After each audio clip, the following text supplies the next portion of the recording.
بسم الله الرحمن الرحيم الحمد لله رب العالمين والصلاة والسلام على سيدنا ونبينا محمد وآله الطاهرين اللهم صل على محمد وآل محمد صلى الله عليك يا مولاي يا أبا عبد الله صلى الله عليك يا ابن رسول الله روحي وجسمي وأرواح العالمين لك الفداء يا غريب ويا مظلوم كربلاء.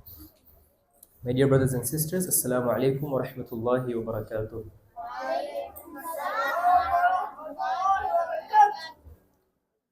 I'll begin by asking a question. Okay? Ask a question. Can you point, where is Jannah? Where is Jannah? Okay, what is Jannah?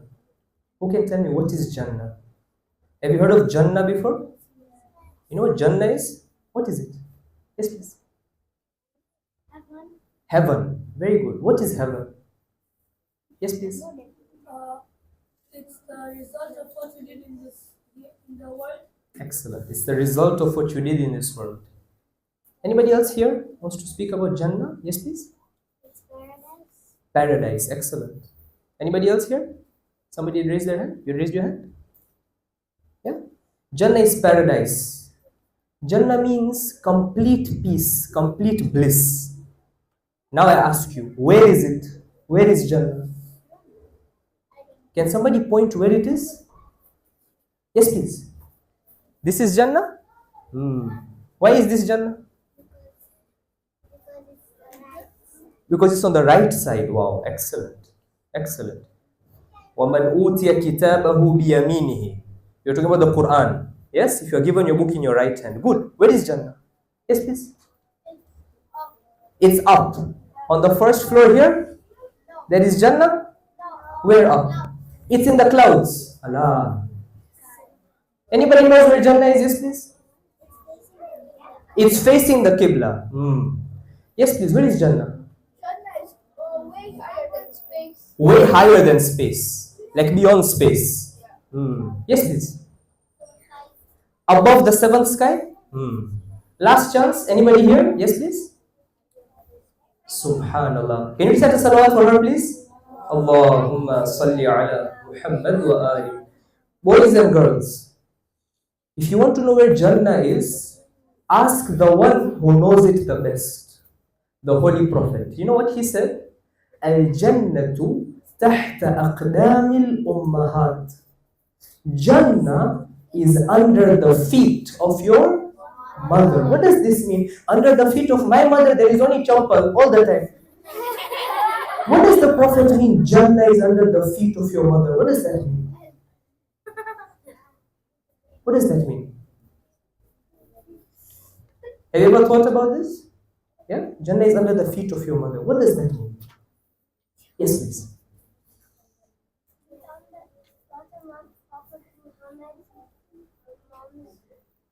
It's at the bottom of their feet, right?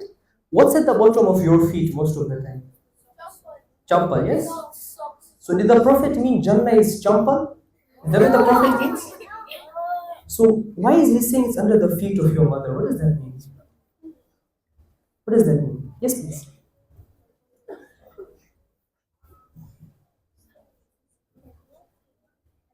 Please, yeah, go ahead, no problem. You want to take your time? Should I come back to you? Should I come back to you? Yeah? Okay. Somebody else here? Somebody wants to speak here? Yes, please. Yes, please. Yeah? You want to speak? Yes? Yes, please. Where is it? Why under the feet of your mother? No? Okay. Last chance. Yes, please. Because our mothers are the ones who have to deserve the most respect out of the whole family. Subhanallah. There was a man, his name was Uwais al-Qarni.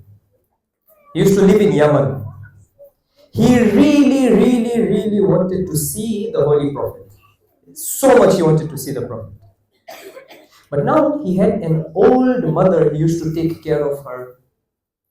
One day he told his mother, Mommy, you know I have a dream. I really want to see the Prophet.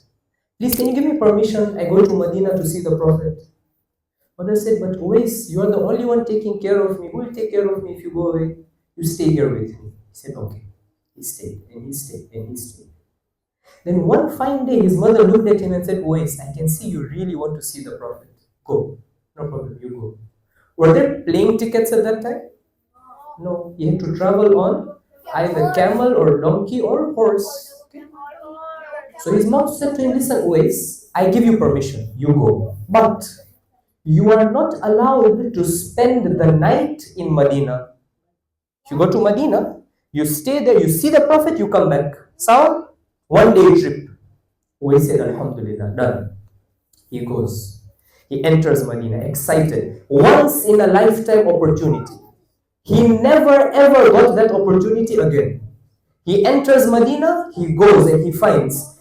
He's seeing when he enters Medina, it's all empty. All the people are out somewhere. They don't know where people go.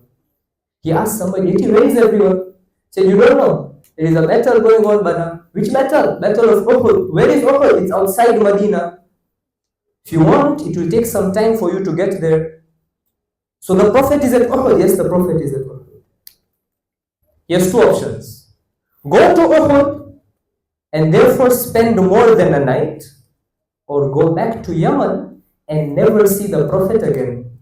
What does he choose to do? Yes, he goes back to Yemen. Excellent. Because his mom told him, right? You know what happened? Prophet came back, entered Medina. Then he looks around. As he's entering Medina, he does this. Then he looks around and he asks his companion, somebody came here. He said, who came here? Did somebody come asking for me? He said, yes, actually somebody came asking for you. He said, that man who came asking for me, everywhere he walks, the smell of Jannah follows him. The light of Jannah follows him. Just because he used to recite big namaz, big fasts, big Quran. No. What? He was simply obedient to his mother. You see the importance of a mother? Why is a mother so important in Islam? Why is it so important in Islam? Quickly, and then we move to Hazrat Ali Akbar Islam and we close. At the back, please. Okay, alright? Yes, please. Because she's the one who deserves respect and she's the one who raised you. Yes. She gave you all the etiquettes in life. Subhanallah. Subhanallah. Yes, please. She deserves the most because Yes. she took care of you and helped you in her journey for 9 years. Subhanallah. Ahsan. That's an ayah of the Quran actually. Yes, please. Going to a deep part, first of all, Yes. when you started in the womb of your mother, Yes. she had taken care of you for 9 months Yes. in the womb. Yes. And then after when you had to come out, she had to break 50 nerves of her body. Subhanallah. Yes. After that, she had to raise you with her own milk and her body. Yes. After that, she had to raise you until the level that you are right now. Subhanallah. Subhanallah. You see the importance of a mother, yes? Okay. Now, boys and girls, I want you to imagine something. Have you ever fallen sick before? Raise your hand. Who has fallen sick before? You don't even remember. Me, I've fallen sick so many times. Okay? And every single time that I have fallen sick, the one who was more worried than anybody else was who? The one who is not sick but would not sleep at night is mine. And your? Does your mother want you to be in trouble or to be happy? To be sick or to be healthy? To live or to die? But the mothers of Karbala were very strange, yes? The mothers of Karbala were very strange. They were saying to their children, tomorrow you offer yourself as a sacrifice. You go. You give your life. That's strange, right? Very strange. One such mother, maybe she was not in Karbala. She passed away before the incident of Karbala, was a lady known as Layla or Layla. She is the mother of whom? Mother of whom? Yes, please. Subhanallah. Hazrat Ali Akbar. Boys and girls, Assalamu ala al-Husayn. Correct? And then? Who is this Ali ibn al-Hussein that we say salam to all the time? Which Ali? Which Ali? Yes, please. Excellent. It is Hazrat Ali Akbar. You know, Shias, we believe in how many Imams? 12. Who is Imam number 3? Who is Imam number 4?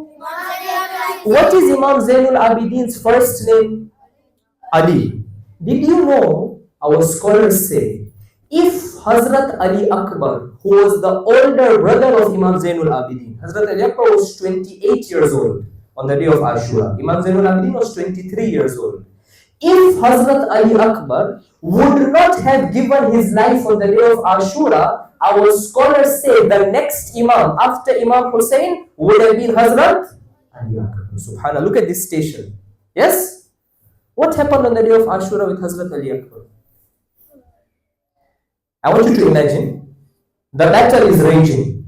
The companions have given their lives. Now the Bani Hashim, their time has come. In the ziyarah we say, Assalamu alayka ya awwal al-shaheed min nasl al-salil. You know who was the first shaheed from Bani Hashim? You know who was the first shaheed? Was Hazrat Ali Akbar. What happened? He goes to his father Imam Hussein and he says to him, dear father, please give me permission to go and give my life. Did Imam Hussein stop him? Did he stop him? Yes or no? How many say he stopped him? Say yes. Raise your hand. How many say he didn't stop him? Raise your hand. One of the few shuhada whom Imam did not stop. In fact, the moment he asked permission, Imam gave him permission was Hazrat Ali Akbar. First one. Asked for permission, given permission. You know, sometimes we hear that he went to the tent and he asked his mother for permission. Yes? And his mother stopped him. None of that is true. The riwayah says he asked permission, Imam granted permission. You know why? Who can tell me why? Who can tell me why? Why did Imam grant permission immediately? With Hazrat Qasim, Imam did grant permission immediately. Hazrat Ali, Imam immediately granted permission. Why?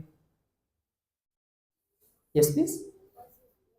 Because he's brave. Yes, he's brave. Yes, please? Because Imam Hussein wanted him to sacrifice his life for. Subhanallah. You know, out of all the shuhada, the one who was closest to the heart of Imam Hussein was who? Was Hazrat Ali Akbar. So Imam Hussein is the walking, talking Quran. Quran says, لَأَن تَنَالُوا الْبِرَّ حَتَّى تُنْفِقُوا مِمَّا تُحِبُّونَ. You will never achieve the highest stations unless you give away what you love most. Hazrat Ali Akbar goes, he fights very bravely. You know what he says to the enemy? He says, أَنَا عَلِيُّ بْنُ الْحُسَيْنُ بْنُ عَلِي. I am Ali, the son of Hussein, the son of نَحْنُ وَبَيْتِ اللَّهِ أَوْلَى بِالنَّبِي. You know who we are? We are the household of the Prophet of God. We are the closest to the Prophet of God. مِنْ ذَاكَ الشَّبَث وَالشِّمْرَ الدَّنِي. You people, look at who you are. You know who you are? You are Shimr. Shimr bin Dhil Jawshan. Who are you? You are Shabath bin Rabi'i. You are not close to the Prophet. My father was the soul of the Prophet. Wallahi la yahkumu fina ibn ad-da'i. You know why we are in Karbala? Hazrat Ali is telling them. Do you know why we are in Karbala? Because your commander Yazid, he said he wants my master Hussein to submit to him. Never ever will we bow down to Yazid Ali Akbar alayhi salam. Nafsi, so Ali Akbar alayhi salam is saying, Adribukum bis-sayf ahmi an abi. You know what I'm going to do? You know I have a sword, he's saying. He showed them his sword. He said, you saw this sword? I'm going to strike you with this sword to protect my father. ضَرْبَ غُلَامٍ حَاشِمِيٍّ عَلَوِيٍّ. I am a youth from Bani Hashim, from the family of Imam Ali. He fought so bravely, killed so many of them. Finally, after killing so many, he turned his horse back around. Okay? And he went back towards the campsite and he stood in front of his father. And you know what he said to his father? Ya abati al-atashu qad qatalani. Oh my dear father, thirst is killing me. Is there a drop of water anywhere? You know, I'm very thirsty. You know when you play sports? You play sports? You feel thirsty? When you play sports, you feel thirsty. You know, when you lose a bit of blood, they tell you drink juice, right? Why? Because it just rebuilds the body inside. The blood starts coming back. You become rehydrated. Ali Akbar was fighting, he was wounded, he was dehydrated. He comes to his father and says to him, I'm wounded and dehydrated. Is there a drop of water somewhere? Not because I want to survive. No, no, no. I want that water so that I can go back and fight even more bravely. Imam Hussein alayhi salam was wearing a ring. Imam alayhi salam took out the ring and he said to Ali Akbar, put this ring on your tongue. Maybe if you put it, it will generate a bit of moisture. You might feel a bit of relief. Then he says to him, oh my dear son, go back and fight. Because now when you go, you will be given a drink of water, a kind of water from your grandfather, that if you drink it once, you will never feel thirsty again. Ali Akbar alayhi salam mounts his horse, goes back to fight. This time what happens? This time he is weakened, he is dehydrated, he cannot fight like he was fighting at the start. They surround him and they strike him a blow. One mal'oon comes and he takes a spear and plunges it into the chest of Hazrat Ali Akbar. Now look at what happened. This didn't happen to any other shaheed. When Ali Akbar was on the horse, alayhi salam, and this mal'oon took the spear and plunged it, Ali Akbar's sword fell from his hand. And normally at that point, the shaheed would fall to the ground. But Ali Akbar did not fall to the ground. You know what happened? He was riding his horse, right? When the spear struck him, he fell on top of his horse, defenseless. Now the horse cannot see. The horse is confused. And when Ali Akbar was on the horse entered into a state of confusion, frenzy. Instead of going away from the enemy, the horse entered directly into enemy territory. The enemy knew one thing.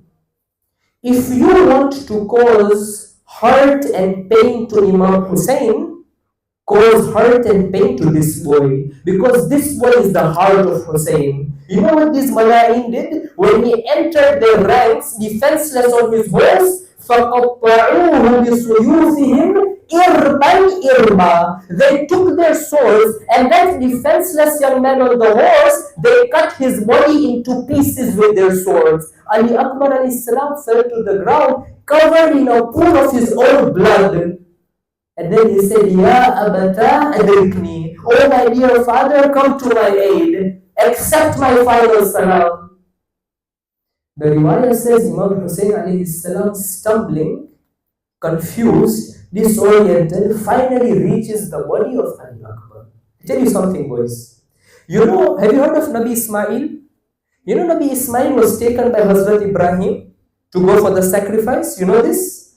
Hazrat Ibrahim took a knife and he put it on the neck of his son, Nabi Ismail. You know the story? Yes? Now look what happened. You know Nabi Ismail had a mother whose name was Hajar.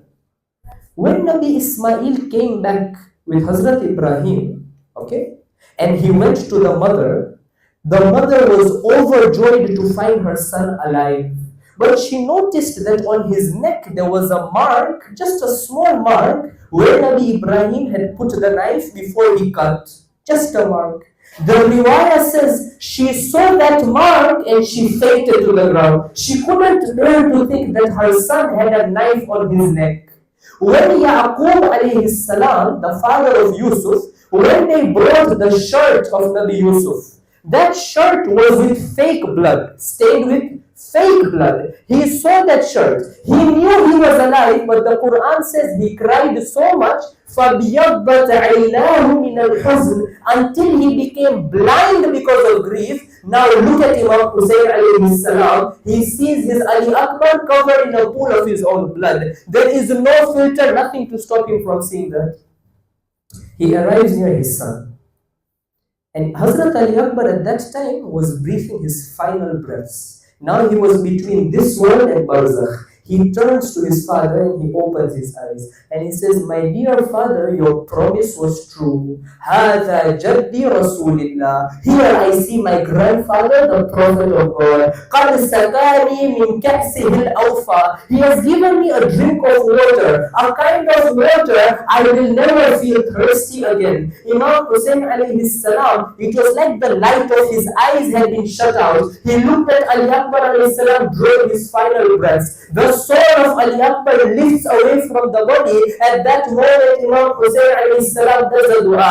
He says, قَتَلَ اللَّهُ قَوْمًا قَتَلُوكَ. May Allah curse the people who killed you. عَلَى الدُّنْيَا بَعْدَكَ الْأَفَى. Oh my dear son Ali Akbar, this world has become darkness for Hussein after you. ألا لعنة الله على القوم الظالمين وسيعلم الذين ظلموا أي منقلب ينقلبون والعاقبة لله.